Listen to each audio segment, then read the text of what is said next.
for this important session. Thank you, Mete, for that wonderful introduction. As Mete said, I've just come out of organizing the UN Global Compact Leaders Summit on this same platform, Hopin. And so I know that we've had a few technical issues, but I did want to encourage everybody to be patient with the technology and to understand that we ran a session on the same platform for 26 hours yesterday, but over 20,000 people, and it worked just fine. So be patient. It's a better way of convening because we're 100% sustainable. We're not flying around the world or traveling. It's more inclusive. We can bring everybody into this platform and have these discussions, important discussions, engage with our audience. And in some ways, it's really just a better way of getting people together to talk about critical issues. And we are at a point where we're facing three global crises. Climate crisis, an ongoing crisis, the COVID-19 crisis, which is forcing us to do these convenings online, and also an inequality crisis, which I hope we can address briefly in this panel. We're also at a critical moment for the Global Compact and for Prime. We have a new executive director, Sandra Jambo, who spoke just earlier on her first day as the UN Global Compact's leader, and a new leader of the Prime Initiative in Mete Morsing. So a really exciting time for us in the Global Compact and Prime as well to really think about the way we organize ourselves. We can rethink everything in the world, everything and in every area. But without further ado, we're here to talk about multi-stakeholder partnerships and reimagining the purpose of management education. And I'm really pleased to be joined by three excellent panelists. I'm going to introduce Enase Okonedo, who's the Dean of Lagos School of Business, Tarun Galagali, the co-founder of Next Generation Capitalism from Harvard Business School, and Mark Esposito, the co-founder and Chief Learning Officer of Nexus FrontierTech. Thank you all so much for joining us. And in just a minute, I'm going to ask you one by one to just introduce yourselves and to answer our first question, which is really, how do you define the purpose of responsible management education? And Nasir, why don't we start with you? Where are you coming in from? And tell us a little bit about yourself to introduce yourself. And if you can just give us a couple of minutes on that first question. What is the purpose of responsible management education? Well, thank you very much, Dan. As you said, my name is Enase Okonedo. I'm joining from Lagos. I am Dean of Lagos Business School, Nigeria, and have been Dean for a short while now, where I have responsibility for managing a business school in the context of a developing market that comes with the challenges that are prevalent in such markets. Very interesting role. I've also been involved in discussing management education in emerging markets over the last 25 years, and I would say that I'm passionate about that, especially in the developing market context with specific reference to Africa. When I think about management education, I believe that the purpose is to develop people to not only have the skills that are requisite to fully function as a manager, but also as managers, but also to have the values and the attributes that are beneficial, not only to them in their respective businesses, but also to society. And I think when I talk about responsible management education, I think that we need to move away from what it was that we saw many years ago, perhaps with the advent of management education, where the sole purpose of management education was to further business interests. I look at it differently now, to say perhaps the purpose should be to further society through businesses. And if it is to further society through businesses, and if we take that leaning and that approach, perhaps what it is that we will do as true professionals go beyond the economic rationale and go towards the responsibility to society and looking at how all our actions as business people, and as managers impact the society. So when I talk about people who come to business school or desire a management education, I always say that there are three things that we need to focus on. First of all is the specific knowledge that you need to thrive, but also it's the values and attributes. I like to reference someone from a very long time ago who once said that if you educate someone in knowledge but not in values, you have created a menace to society. Because what you have done is you've just created a very sophisticated criminal. And therefore, we need to be cognizant of that. And everything that we do in management education must be driven towards the purpose of the furthering of society. I'll stop at that for now. Thank you. Thank you very much. That's a really great introduction. Tarun Galagali, why don't we go to you next? What for you? Introduce yourself and tell us where you're coming in from, and also answer that question. What do you think the purpose of responsible management education is? Sounds good. So first of all, an honor to be here with everyone. I am currently living in the Bay Area, California, which is where I'm from. My family is originally from India. We moved here when I was 4 to this country. And I think my answer to the question is actually related to where I grew up. I grew up in Silicon Valley, which is a place of incredible wealth and opportunity for some. But then if you drive 15 minutes across these big tech companies to areas like East San Jose or East Palo Alto, you'll get a deeper sense of the inequalities that exist within the system. And I think when I was working here at Google before attending Harvard Business School, we have set up a system that's designed to serve wealthy and the elite and actually hurt those who are unable to participate in the economic system. So I don't think a management education can be taught absent this context. And so during my time at Harvard Business School, I have been very focused on thinking about how a manager can be aware of all stakeholders, not just the shareholder class. I think for a long time, schools like mine at HBS have been teaching managers to focus on the investors, on those who are expecting a return on their capital. And that's reasonable because we still want to make sure that investors are getting a return for the dollar they're putting. But if that's what we're solely devoted to, what often comes at the expense of that are the rest of the stakeholders, the customers, the other folks in the ecosystem, the suppliers. And so I think the role of a management education should be to inculcate a manager into the economic context that they're in, so that they know they can't run a tech company in a big area and not realize the effects that company will have by displacing some from housing or by driving up inequality. So inculcating them in the context that they're in, but also teaching them how to responsibly work across all stakeholders. Again, not just the shareholders, but the remaining stakeholders. And so I think if we do that well in the 21st century, we'll actually make business a force for good. But if we don't do that well, or if we just pay lip service to it, we will most likely perpetuate the problems we're seeing in our society today. Thank you. That's a great answer. Mark, over to you. Where are you coming in from, and how do you answer that question? What's the purpose of a responsible management education? Well, first, Dan, thanks for having me. And it's quite coincidental that I got something to do with each one of you. I was in the steering committee of Prime when Prime was actually originated in Principle 4, when Cabrera was in charge. I was at HBS with Michael Porter until 2019, and I did my PhD where Enase did her doctoral degree. So it's kind of coincidental that I am somehow sharing a little bit of my story with each one of you. So I'm currently calling you from Dubai.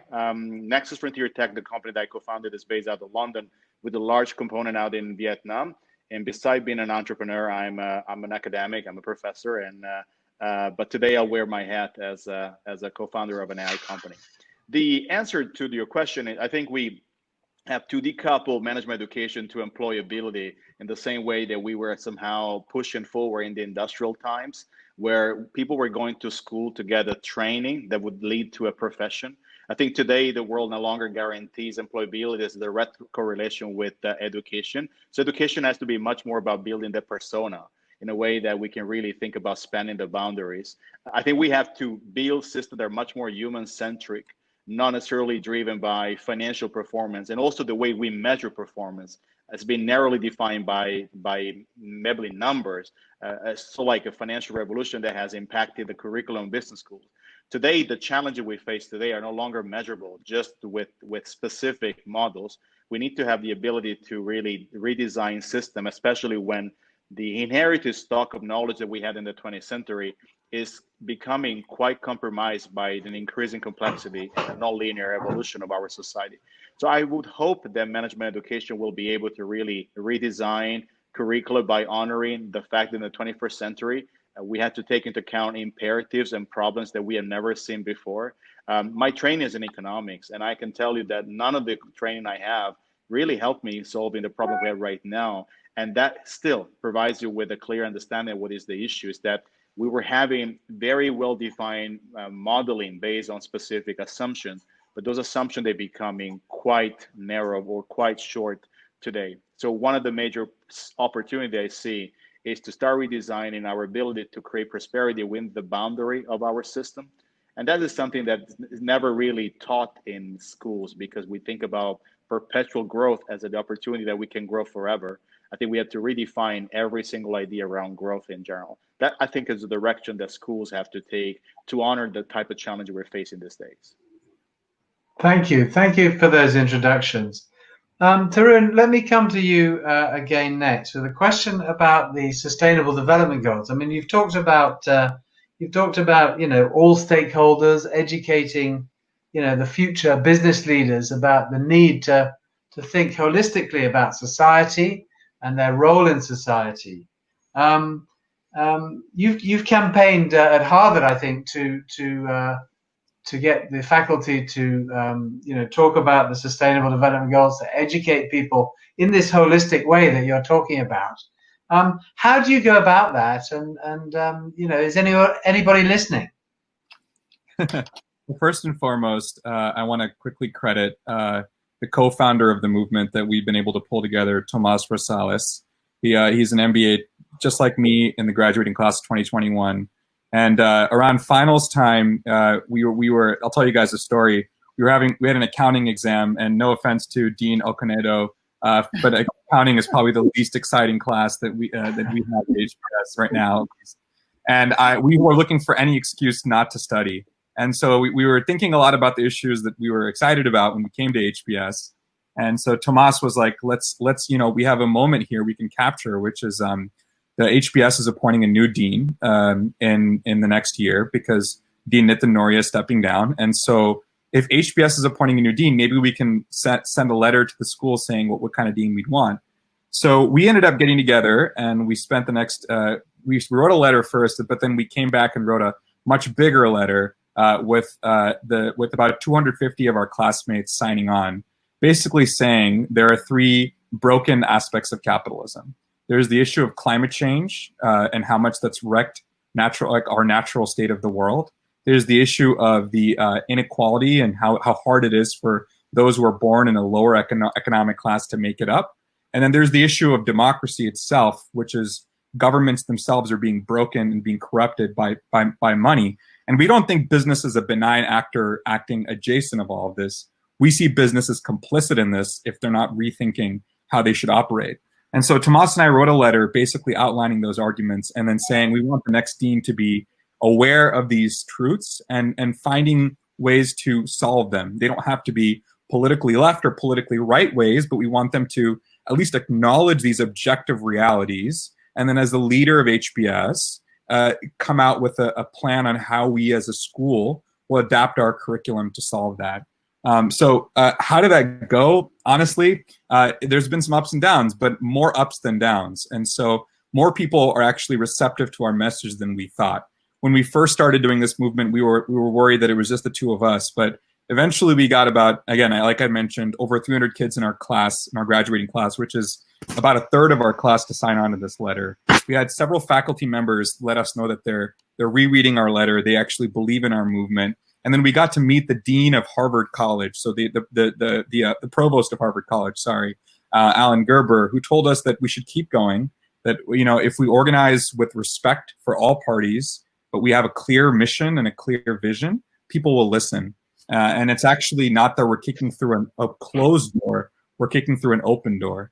is what he told us. So I think the answer is it's going far better than we expected. But I think that's because we framed with precision the issues we're trying to solve. And then we've organized people to join us, because I think really we have to understand that the MBA students have a much larger role to play than people might often tell them. Because most people will say the power lies in the donors, the alumni, the professors, but the students can actively shape a lot more than I think they may have realized. So it's going better than we expected. Most professors are receptive, and we're excited to keep going, because the new dean, at least in our heads, hasn't been chosen yet. But when they are chosen, we're going to give them an action plan on things that we'd like for them to implement on day one, on things that we think matter. So Thank you. That's a great story.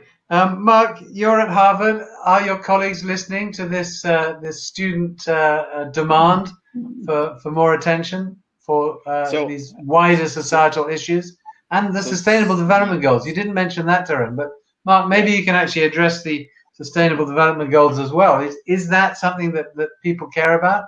Are faculty listening?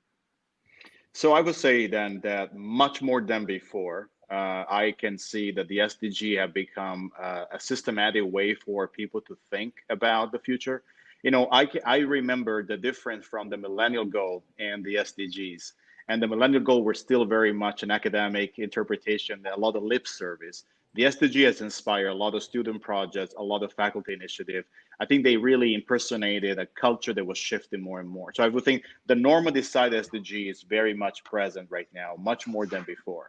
And I think this is reassuring. We also know that under the current condition, we will not meet the SDGs in 2030. So there is also a lot of pressure and urgency to start thinking about how can we really meet those conditions. And I have seen significant ways to use, for example, technologies or any form of advance, a fourth industrial revolution story, to really think about how do we bridge our current capacity to the capacity we need to acquire to get to the SDG. So I would say for the first time, a large multilateral initiative like the SDG is becoming a true inspiration for many people. But I think the best part of this is becoming a form of translating ideas into action. And I have seen a number of different startups, business schools are very good at incubating new ideas, right? Many of the startups now, they truly engage and they want to take on board the SDG as part of their raison d'etre, something that I haven't seen before. I think sustainability today is much more as part of a business model rather than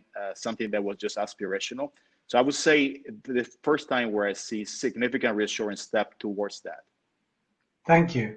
Enase, do your students want more? Are they demanding in the same way that Tarun and his classmates are demanding action from faculty on the Sustainable Development Goals, or do they purely want a good management education without the purpose involved? Okay, I wouldn't say that they are demanding, because already as part of what it is that we do at the school, it's interwoven into everything that we do.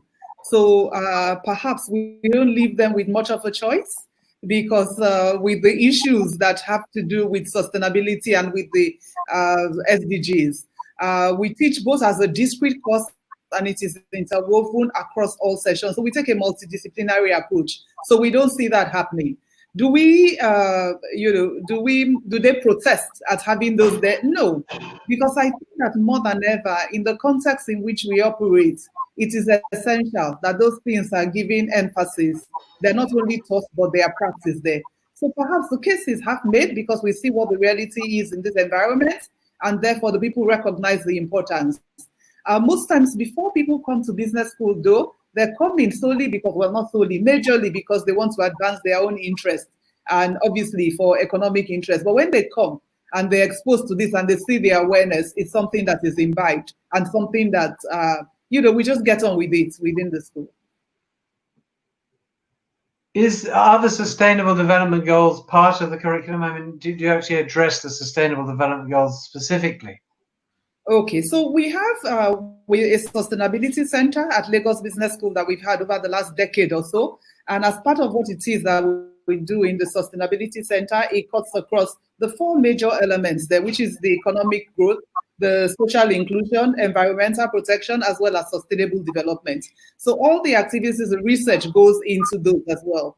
Now, whatever the discipline that is being taught, elements of this come in. So these critical elements are cut across the 17 come into that. And 10% of each course, be it finance, marketing, whatever, 10% must be devoted to sustainability issues there. So we don't teach the 17 goals as, these are the 17 goals, be aware of them. No, it is how do this come in, various aspects of it, in finance, in marketing, in operations, and so on and so forth. Thank you. Mark, we're running out of time, so we'll have to keep these answers short. We'll keep the conversation going briskly. How do you think northern and southern sort of business schools can collaborate to inspire and educate young people about the Sustainable Development Goals, this new generation of business leaders that we need so badly? Mm-hmm. Well, that's a great question, Dan. So my direct experience is on the difference between how do you validate the market idea in the North and how do you validate the market idea in the South. In the South, the market is much faster, it's much more fuzzy. It doesn't necessarily follow a particular framework. So you have to understand the nuances of the market, and the speed is very different.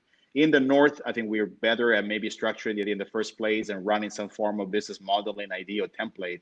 So I think the beauty is that if we redefine experimentation to become a much shorter cycle, especially as an aftermath of COVID-19, we can really imagine that a lot of the business modeling can find some form of market validation in the South as a way to really understand markets differently from before. We have a very academic understanding of the market in the North. We think it in a very straightforward and linear way. Markets are much more entropic than what we can imagine. The South has been experiencing entropic markets since the very inception. I think this beautiful interaction between North and South can happen, like we already see in the frugal innovation movement. A lot of frugality or frugalism inspiring northern hemisphere countries in finding low cost solution to problem they currently have.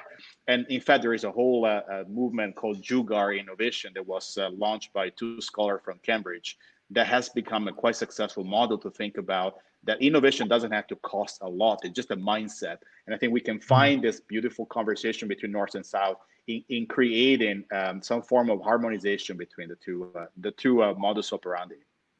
Thank you. And Enase, how is the Lagos Business School, inspiring other business schools in developed but also developing countries? I would like to think that we're inspiring them in different ways. I think that one of the areas in which we have made the most impact or try to make, it's about business education being contextual and being nuanced in the peculiarities of knowing how to do business in the environment in which you find yourselves in. So even though over the past couple of years, a lot of business schools have spoken about globalization, we still need to take into account the global context in which managers find themselves and the differences in that regard. So I guess that's one area in being rooted in the local realities of doing business across Africa. The second is in the values that we try and espouse.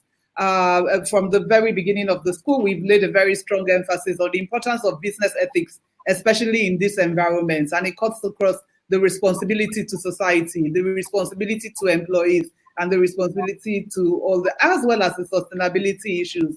So in that regards, it's not only about what we teach in the classroom, it's also about what activities the students are engaged in, and then what we do within the community. I guess that one of the strongest roles of the business school and power that it has is the convening power. So it's to bring together people from different sectors, public sector, private sector, policymakers, and governments to come together to actually look at what it is that we can do that's beneficial to society. I would like to think that that's also inspiring to schools within the region. Thank you. And Tarun, you've talked about the values that your generation would like to see being paid attention to more. What are those values, and what do business schools need to do to embed those values in an education?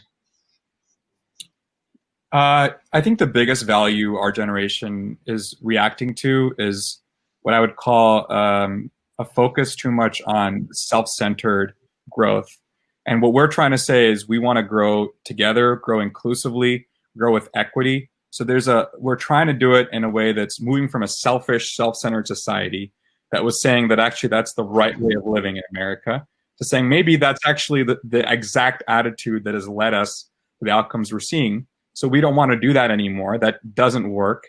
We need to work in a way that actually brings out the best in each of us and learn from a lot of the other countries that have been doing this for generations. And so I think in the 80s and 70s, if you look at how people talked about government, Ronald Reagan would say something like, the most dangerous words in the English language are, I'm from the government, and I'm here to help.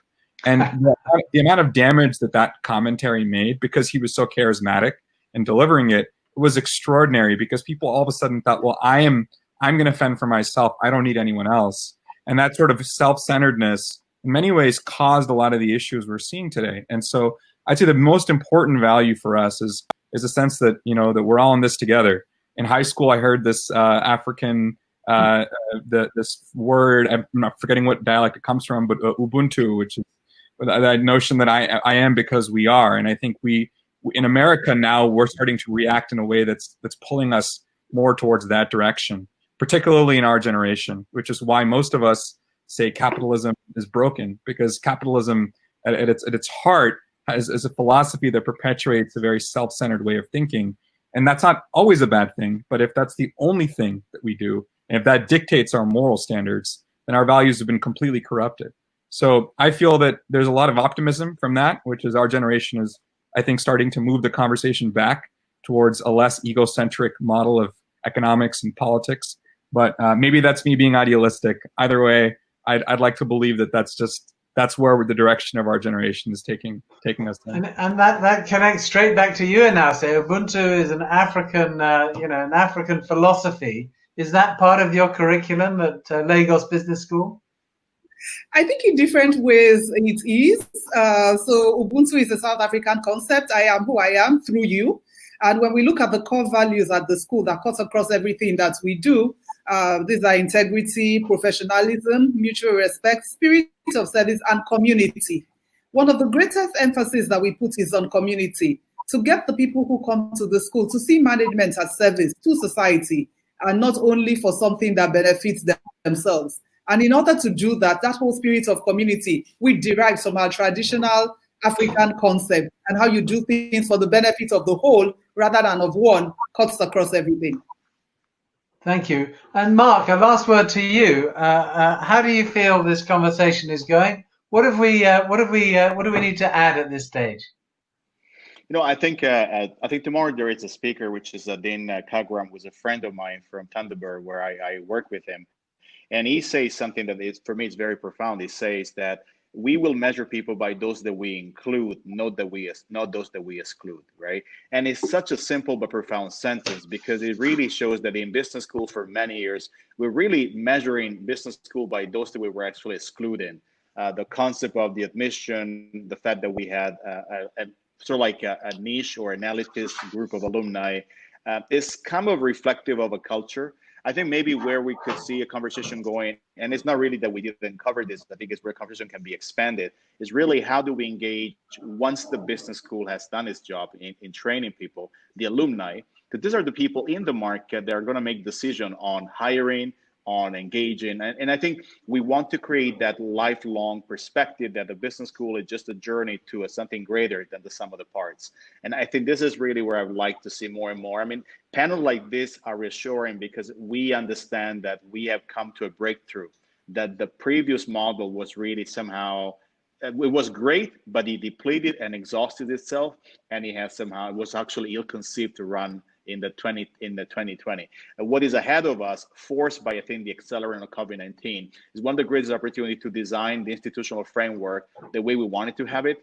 And I think really we have to understand that the inclusion, not exclusion, should be actually the way forward. And it has to apply across the entire curriculum. And I think it's not easy. He asks also for a profound transformation of the power structures then, but that's where we have to go. Well, look, thank you all so much. I've learned a lot in this last 35 minutes.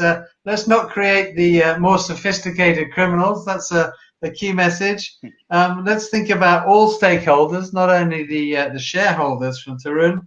And I think that last point you made, Mark, we'll measure our success by those we include, not those we exclude. This has been a fascinating discussion. Thank you all so much for being part of it. Mark Esposito, the co-founder and the Chief Learning Officer of Nexus FrontierTech. Enase Okonedo, the Dean of Lagos Business School, thank you. And Tarun Galagali from Harvard Business School, thank you so much for joining us. To our audience, the next sessions will be run in parallel. You'll see on the left-hand side of your screen that you can go to those sessions. You can choose the session that you want to attend.